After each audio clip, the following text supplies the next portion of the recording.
नमस्कार, सत्य नो उपदेश न्यूज में आपका स्वागत है। सत्य की आवाज, समाज का उपदेश। 27 ડિસેમ્બર 2025માં એક ધોળકા ટાઉનમાં એક ઓફેન્સ રજિસ્ટર થયો હતો, જેમાં 3 આરોપી હતા: ઘનશ્યામ ગુણવંત સોની, યશ ગુણવંત ઘનશ્યામ સોની અને દીપ ઘનશ્યામ સોની. એ ત્રણોની એક હરી જ્વેલર્સ કરીને એક પેઢી હતી. और આ પેઢીમાં એ લોકોને આ રીતે રોકાણ માટે પ્રેરિત કર્યા હતા કે તમે અમને પૈસા આપશો તો અમે તમને ડબલ કરીને આપશું, બિકોઝ અમે બધા ચાંદીમાં ઇન્વેસ્ટ કરીએ છીએ. તે વખતે ચાંદીના ભાવ દર દિવસે વધી રહ્યા હતા. તે વખતે લોકો એની લુબાણમાં આવીને એના વિક્ટિમ બન્યા હતા. લગભગ 34 લોકોથી એ લોકો 10 કરોડ અને 60 લાખ જેટલી રકમ ટોટલ 34 લોકો સાથે ફ્રોડ કરી હતી. ઓર આ રકમ ક્યાં ઇન્વેસ્ટ કરી છે આ અત્યારે તપાસનો વિષય છે.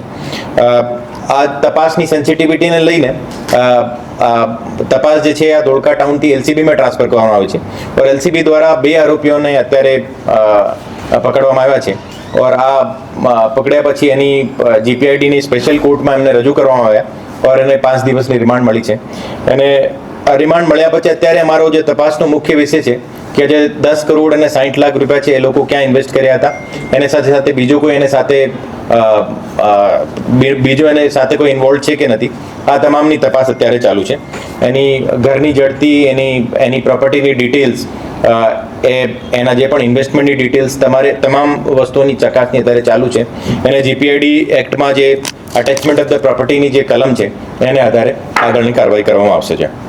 પિતા પુત્રને લઈને શું એમો સામે આવી અને કેવી રીતે લોકોને લોભામણી લાલચ આપીને તેમણે આ ચીટિંગ કરી? એ લોકોથી તમામ જગ્યા જે લોકોને આ રીતે લાલચ આપતા હતા કે ટોટલ તમે અત્યારે જો અમને પૈસા આપશો તો લગભગ મિનિમમ 20 થી 30% તમને રિટર્ન મળવાનું છે, બિકોઝ જે રીતે ચાંદીના ભાવ વધી રહ્યા છે. આ રીતે લોકોથી પૈસા લીધા હતા. અને લોકો જે છે તમામ 50 લાખથી લઈને જો 40,000 જેવા રકમ પર જાય તમામ એમાં ઇન્વેસ્ટ કરવામાં આવેલી છે. અને લોકો સામાન્ય માણસ છે બધા, અને કોઈ રેકડી ચલાવતો હોય યા કોઈ ખેડૂત છે, કોઈ પોતાની પ્રોપર્ટી વેચીને જો એને ઇન્વેસ્ટ કરીને આપ્યા હતા. તો એ લગભગ 34 એમના વિક્ટિમ છે. ઓર એ લોકોને આ રીતે લાલચ આપ્યા હતા કે તમે પૈસા અમને આપશો તો અમે ચાંદીમાં ઇન્વેસ્ટ કરીએ. ઓર ચાંદીના ભાવ કન્ટિન્યુઅસલી વધી રહ્યા છે ઓર એને કારણે તમને વધારે રિટર્ન મળશે જો. તો આ રીતે એ લોકો એમનો એવો હતો, આ રીતે લોકો લાલચમાં આવીને એમને પૈસા આપ્યા હતા.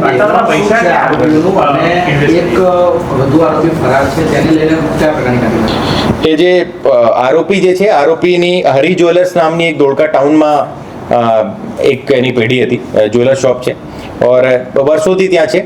ઓર એ જે આરોપી જે છે, આરોપીને વિરુદ્ધ એક અમદાવાદ સિટી ક્રાઇમ બ્રાન્ચમાં પણ એક ગુનો દાખલ છે. ત્યાં પણ એક જ્વેલરી શોપવાળા સાથે એ લોકો ચીટિંગ કરીને ક્રિમિનલ બ્રીચ ઓફ ટ્રસ્ટનો એક ઓફેન્સ એમને ઉપર રજિસ્ટર્ડ છે.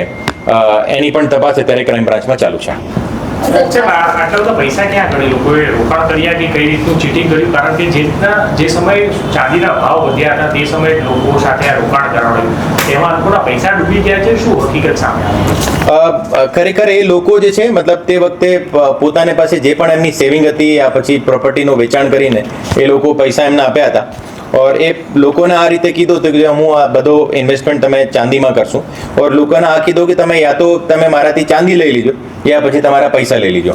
પણ અત્યાર સુધી કોઈને પણ ના ચાંદી આપવામાં આવી ના પૈસા આપવામાં આવ્યા. ખરેખર જે આ એની પૂર્વ આયોજિત એની કાવતરું હતી ઓર એને આધારે આ બધો કૌભાંડ રચવામાં આવ્યો હતો. ખાસ તો લોકોને એમને ટાર્ગેટ કર્યા, પણ કેવી રીતે સોશિયલ મીડિયાથી કે એના દુકાનમાં આવતા એ કસ્ટમરો કેવી રીતે નાના માણસોથી બધા લોકોને? એ તમામ લોકો જે રીતે હું આપને કીધું કે જે આરોપી પણ ધોળકાના છે અને જે વિક્ટિમ છે, વિક્ટિમ પણ ધોળકાના છે.